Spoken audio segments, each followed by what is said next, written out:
Welcome to Dead Good Stories. We have some disturbing and scary horror stories to help you sleep tonight. If you enjoy these stories, please subscribe. Otherwise, lie back, relax, and let sleep consume you.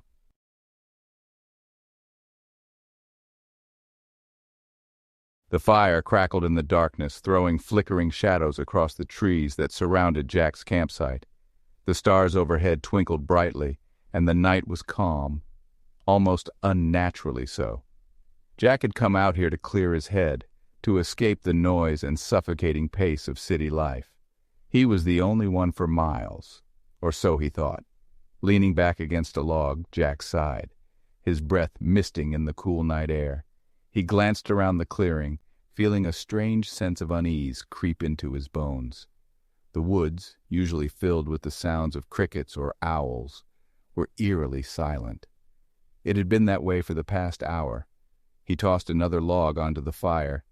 It snapped, startling him more than it should have.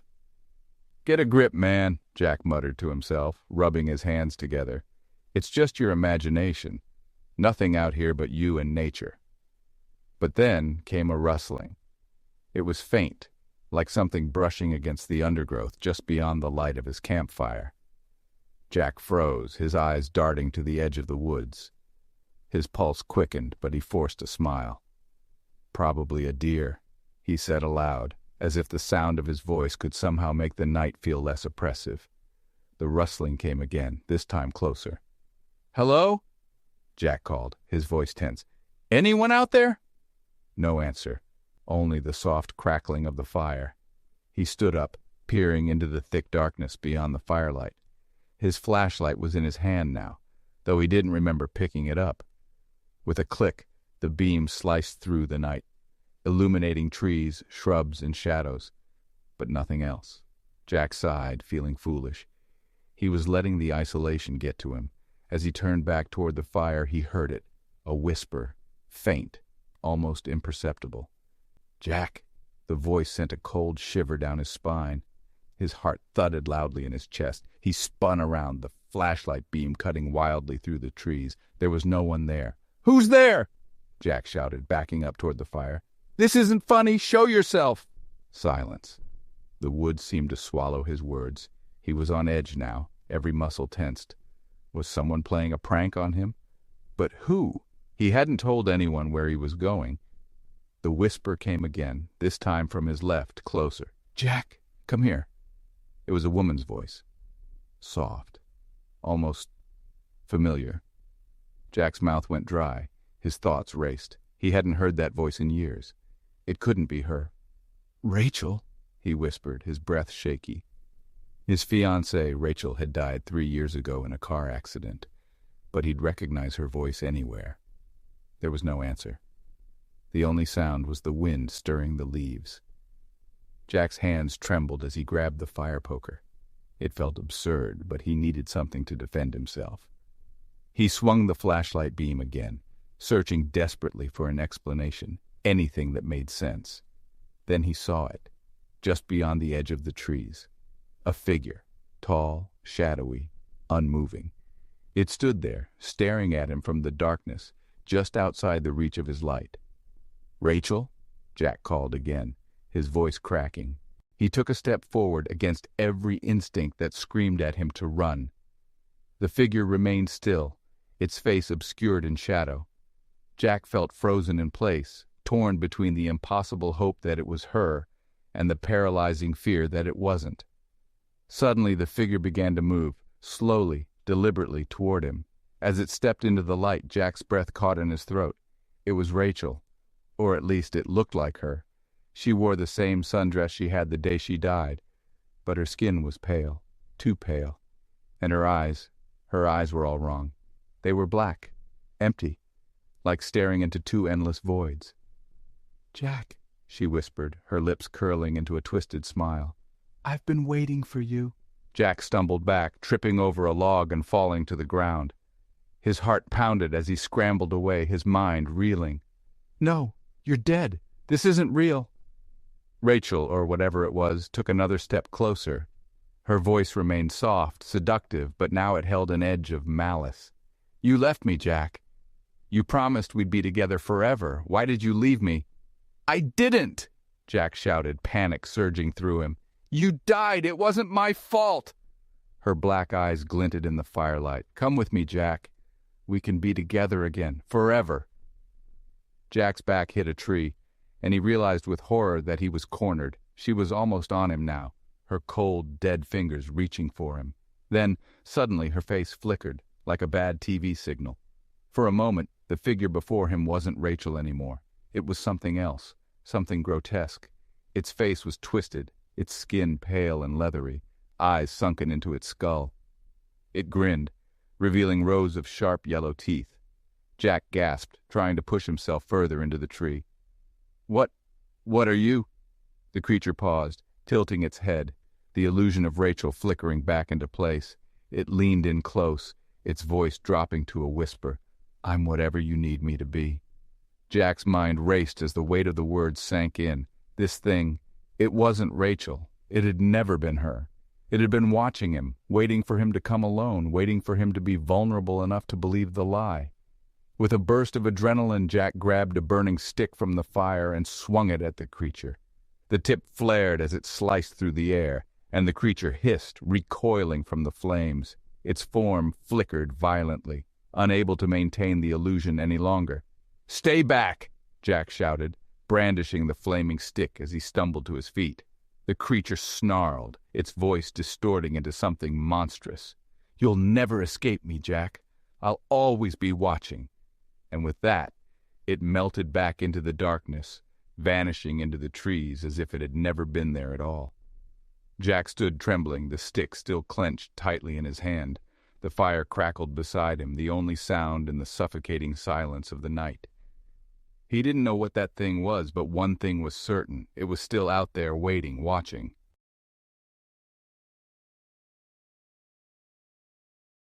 The campfire burned bright in the center of the clearing, casting warm, dancing shadows around the small group of friends.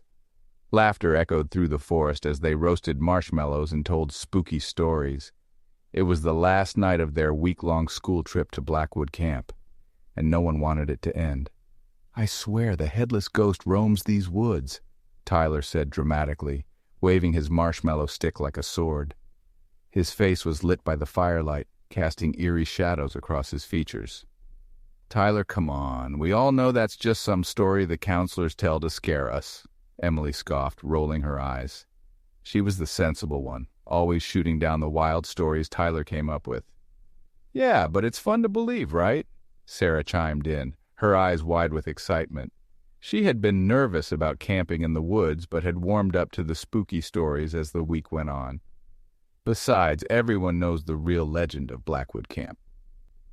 Jason, the quietest of the group, shifted uncomfortably. He'd been uneasy all week, ever since they arrived.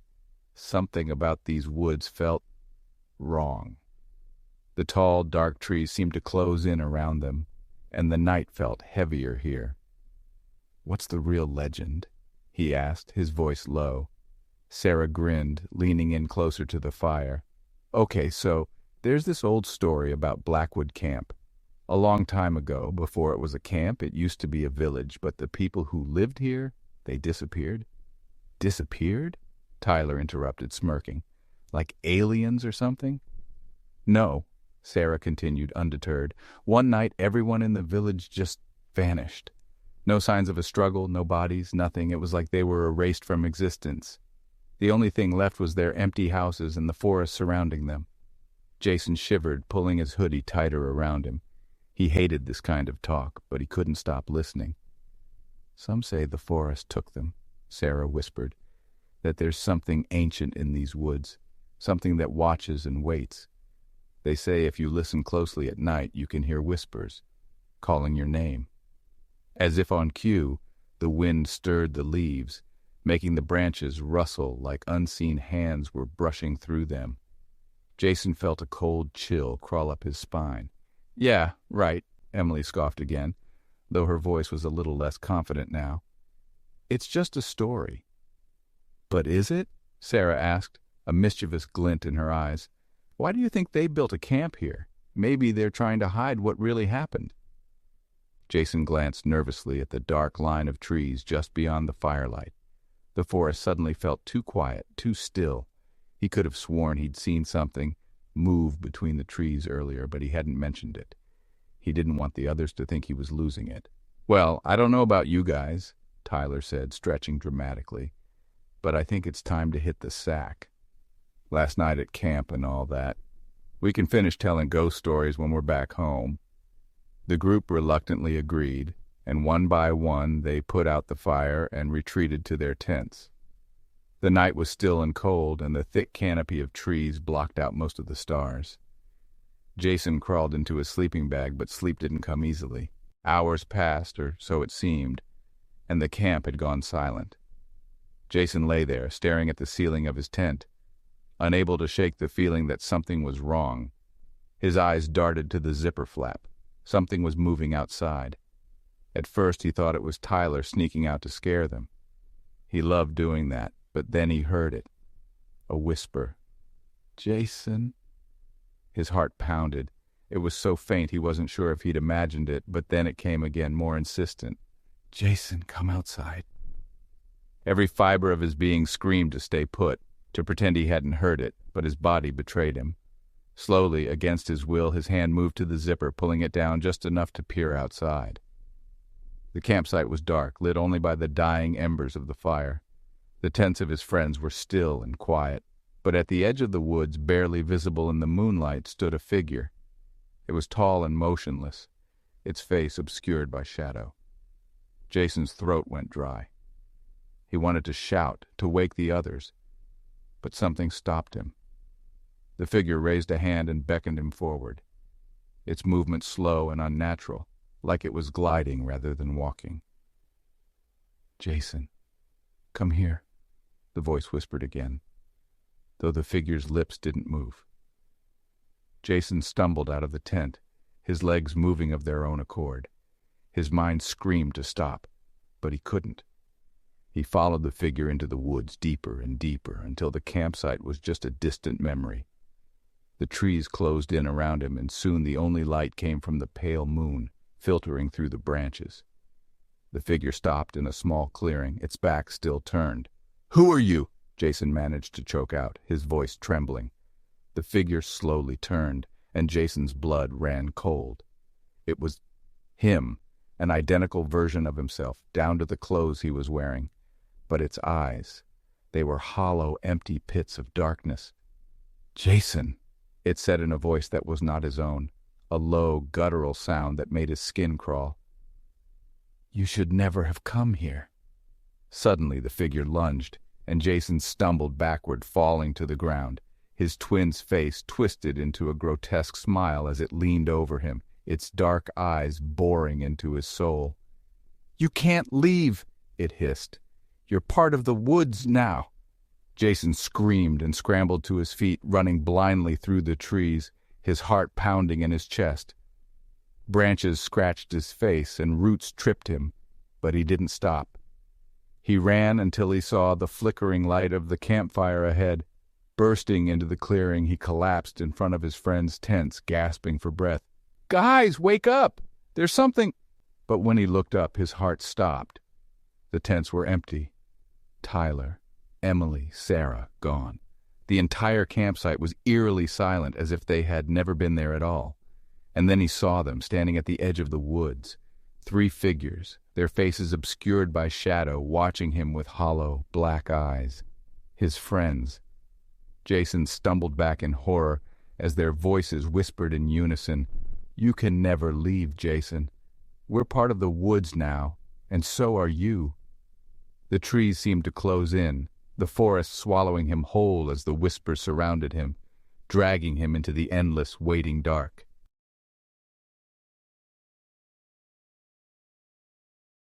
The fire crackled softly in the center of the clearing, sending sparks up into the cool night air. 4 friends, Chris, Emily, Mia, and Tom, sat around it, enjoying the last night of their camping trip in the remote woods. The dark trees around them stood like tall, silent watchers, making the night feel both peaceful and unsettling. The conversation had turned to ghost stories, as it always did on nights like this.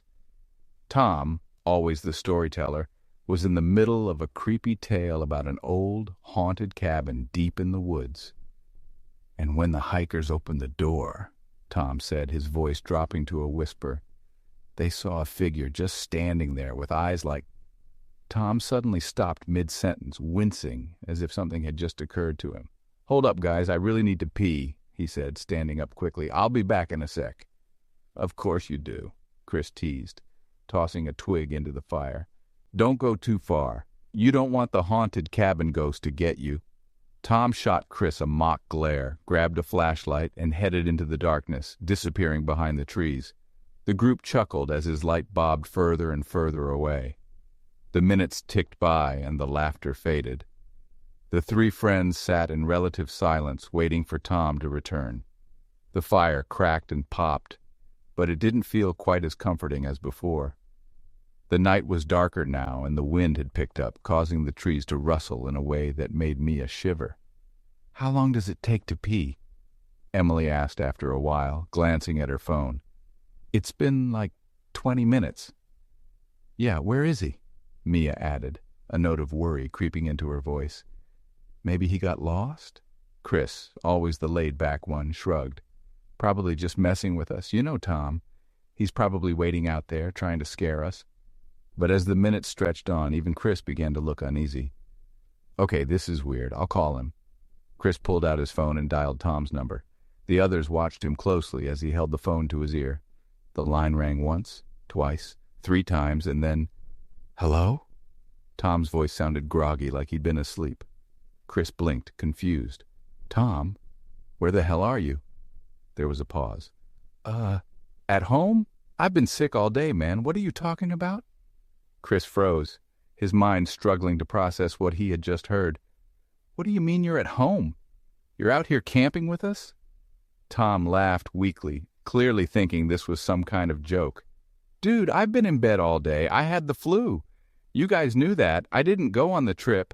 The blood drained from Chris's face as he looked at Emily and Mia, who were staring at him, sensing something was very wrong. "But you've been with us all night," Chris whispered into the phone, his voice shaking. "I haven't been with you guys," Tom said, his tone serious now. "You know that, Chris. I didn't go. Who the hell are you out there with?" Chris slowly lowered the phone, his hand trembling. "Guys," he whispered, looking at Emily and Mia. He's at home. He's been sick. He was never here." Mia's eyes widened and Emily looked around, fear creeping into her expression. "What do you mean? He's been with us all night. He was just telling that story." Before Chris could respond, they heard a noise, a rustling from the woods. The sound of footsteps approaching, slow and deliberate. A flashlight beam appeared from the trees, and there was Tom, emerging from the darkness, grinning as he walked back toward the campfire. "Hey guys, sorry about that," Tom said casually, plopping down next to them as if nothing had happened. "Where were we?" The three friends stared at him in horror, their minds racing. Chris, barely able to speak, whispered, "Tom, we just called you. You said you were at home." Tom's grin faltered for a moment, his eyes narrowing slightly. "What are you talking about? I've been here the whole time." Mia edged back in her seat, her heart pounding. Something wasn't right. "Chris called you. You answered. You said you've been home all day."